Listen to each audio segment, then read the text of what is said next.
pagyayabangan, panangakuan ang siya nating dadalhin. At ito, hindi nagmumura. Hindi po ang mukha ng ating pong ababang na matatas magmura. At 50 beses na nagmumura doon sa napanood ko sigurong video. Mayor Elan Maganyo!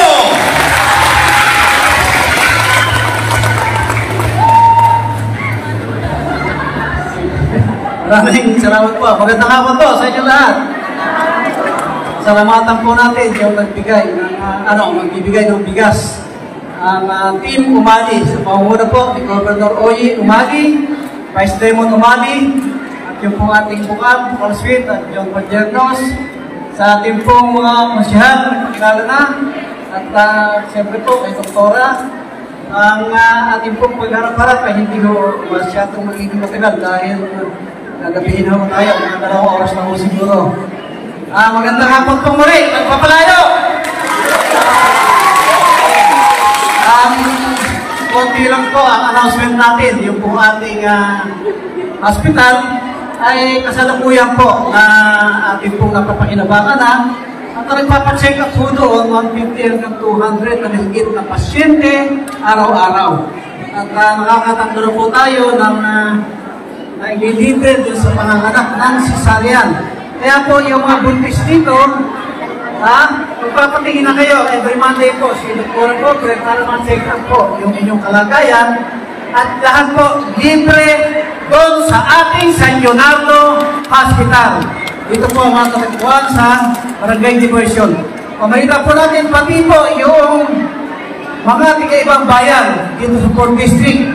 Inililibre na rin po natin. Ngayon po San Antonio, yung isang unang mga anak, at pangalawa po yung Hain. Kahit wala pong kinalaman si Mayor Elan sa pagbubuntis, nilibre po natin doon sa ating hospital. Ayan po. Kaya po, hindi na naman nakikita yung case ng mga anak at baka matandaan nyo pa, makita nyo, magka-problema pa si Mayor Elan. Ang totoo po, hindi namin kakilala, pero yung programa natin sa hospital para sa lahat, para sa 4th District, yun po, ino-open namin ni Doktora. Yung pong dengue, at yung pong mga nakakagat na aso, ng pusa, yung matitigas ng ulo na nag-aalaga at nilalaro, yung mga kanilang alaga, nakakagat sila, libre din po yung pong ating pagpapa-injection doon sa ating San Leonardo Hospital.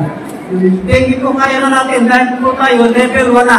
Para po tayong kamukha ng hospital ng Lacson, level 1 ang hospital natin. Matagal na po tayong nagkakaroon po, nakikita ng mga pasyente, halos 2 taon na po mahigit. Yung pong atin namang mall, tapos na po yung phase 1. Yung phase 1 po, yung pinakaharap ng mall na nakita natin dito, ay, ayan po, tagdadala ng bawang, malinis na. Available na po next week yung mga pwesto dyan sa harap.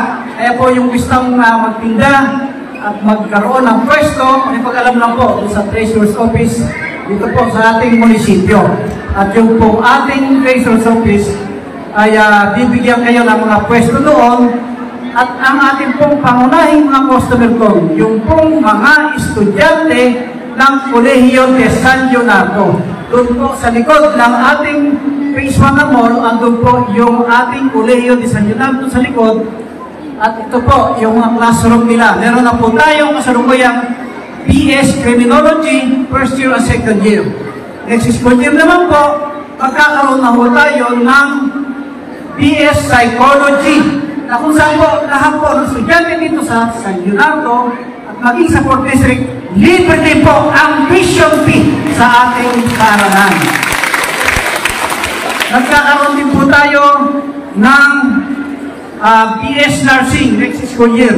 Doon po ang approval niyan sa main office sa Manila. Kaya po yan, tatagalan ng kaunti yung pagpapa-approve po sa BS Nursing, pero kompleto na po tayo ng requirement. Kaya po, higit kumulang po, mas malamang po na tayo po ay makapag-open na ng BS Nursing at yung ating pong mga anak na makakatapos sa NCLEX at yung po ay mga makapag-abroad.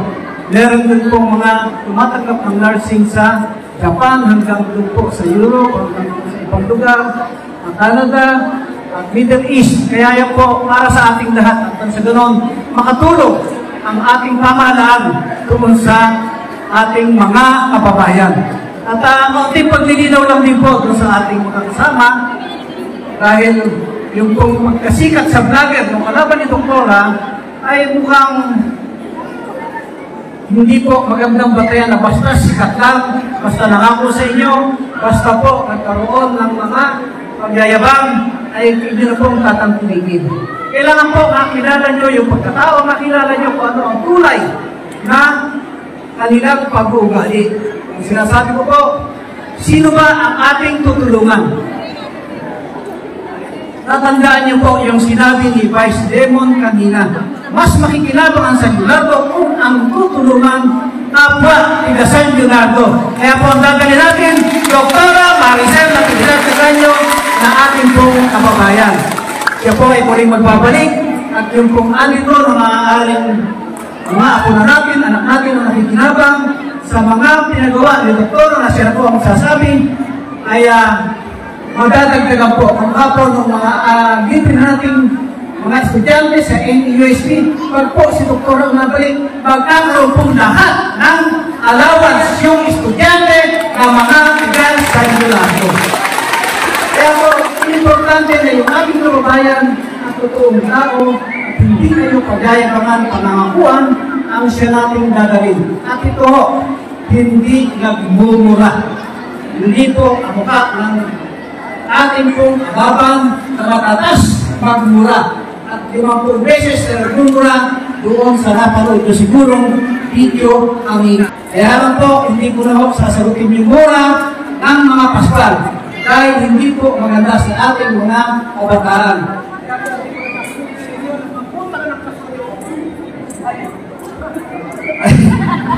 Kaya naman, sabi dito. At yun po ay hindi na natin papatulan. Papaliwanag lang po tayo, nag-submit na po sila ng kanilang requirement para doon sa ginagawang espalto sa highway.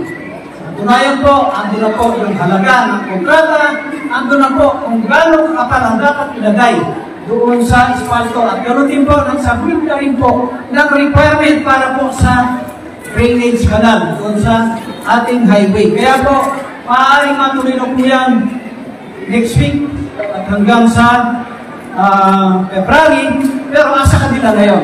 Basta tayo po, bibigyan natin sila ng clearance. Dahil sumunod po sila doon sa requirement.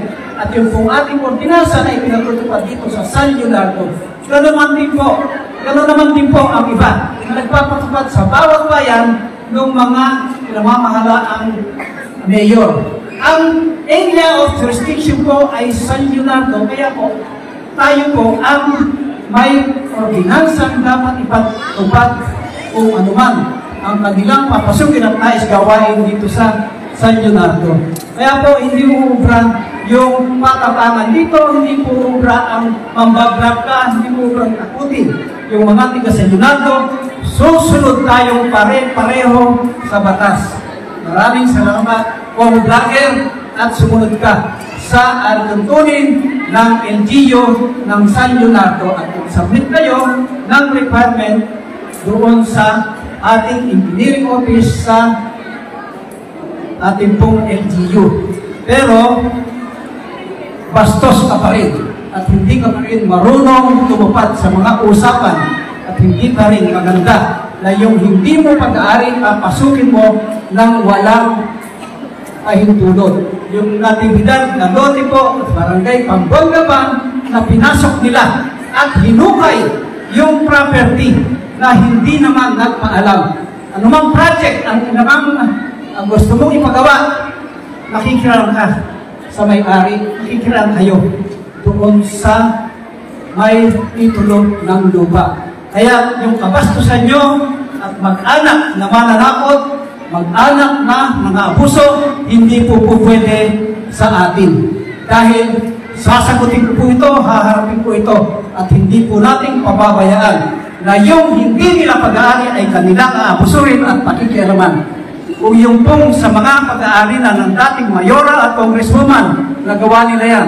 Kasino pa po na hindi nila gagawin yung mga ganyang pag-uugali sa Pambuan, Gapan City. Kung ano ang gustong pasukin, kung ano ang gustong pagawa, gagawin. Ala pong rule of law, rule of Pascual ang alam lang ng mga ito. Pero hindi po ubra yun. Dahil kahit Pambuan ang nakakasakot, na kung saan ang kapitan ay Kapitan Boy Paslang, kahit Gapan City ang nakakasakot, kung ang lupa naman ay titulado at kaari ng mga natibidad, gagong Pascual ito. Hindi po pwede na pasukin nilang muli yung ating pong mag-aari. Kailangan po, kung gusto mo igalang ka, igalang mo rin karapatan ng bawat tao. Hindi po pwede na yung alam mo lang at yung gusto mo lang ang masusunod kahit walang pahintulot ang mga may-ari. Tama po ba? Mali po ba si Mayor Ella doon? Palakpakan niya po, tama. Salamat po. Ngayon po, kung halimbawa bahay niyo ang pinasok, hindi man lang po kumatok, hindi man lang po nakiraan, magugustuhan niyo ba ito? Hindi rin. Kaya po, ganun lang kasimple. At yung pong mga sinuro nila na lupa at mga pinasok na lupain doon sa Makabaklay na tabi ng Minalongaw sa kupo ng General Pino, yung po ay land grabbing din. Napakasama po ng ginawa na yung kanilang inagawa ng lupa, ibinidyo sila at yung po, inihabla pa po yung may-ari ng lupa. Inihabla pa po ng cyber libel.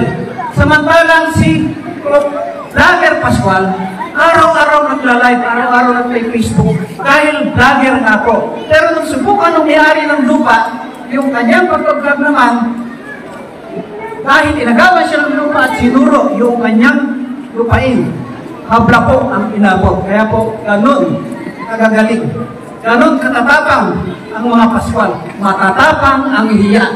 Ditong mag-anak na Pascual Neto, o Eming Pascual, Vlogger Neneng Pascual, at yung pong kanyang kapitan na ama, Kapitan Boy Paslang. Yan po ang mga katunayan. Pag sinabi po ni Mayor Elan, dokumentado at meron pong ebidensya.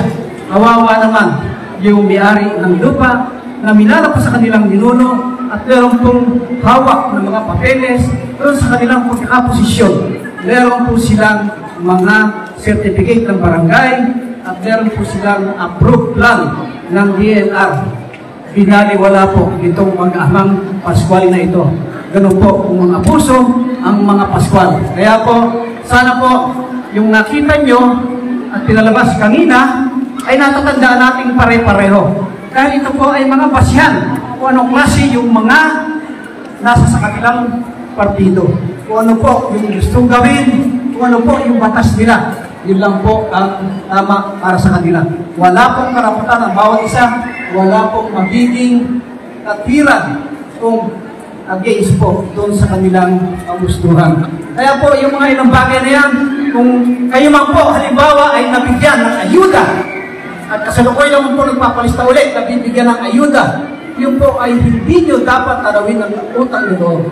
Dahil yun po ay pera ng gobyerno. Pera po nating lahat. Pag bumili kayo ng sardinas, bumili kayo ng ulam, bumili kayo ng bigas, meron pong tax yun. Pag nagpahal na kayo ng gasolina, may tax po yun. Yung tax na yun, yung po, yung galing sa inyong bulsa, na ibinabalik lang. Lahat po ng congressman, nagbibigay din po niyan. Kaya po, hindi po natin dapat tanawin ng utang na loob. At sisiguruhin ko naman sa inyo, pag nagtanong ako rito, wala magtataas ng kamay. Sino na yung tumanggap? Pero kung gusto nyo, tatanungin ko na rin kayo. Ilan mo at sino-sino ang tumanggap na rito ng biyaya o anong ayuda sa gaban? Sabi ko na sa inyo, wala eh. Ibig sabihin, totoo lang ang sinasabi ni Mayor Elan. Dahil sigurado, meron ang nakatanggap dito at meron uling nagpapalista. Wala akong masama doon. Wala akong kailangan iwasan para doon. Dahil yung ibibigay naman, binabalik lang sa inyo, the tax nating pare-pareho. Sabi ko ako sa TV, tax na inarinyo.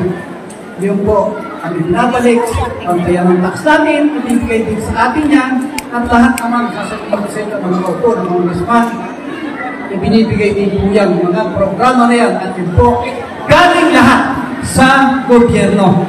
Kaya po, sa ating lahat, para po hindi na tayo pare-pareho magutom, Pag nakadinig si Mayor Ella na malakas na palakpak, titigil na po hanggang hindi kayo mapapalakpak ng malakas.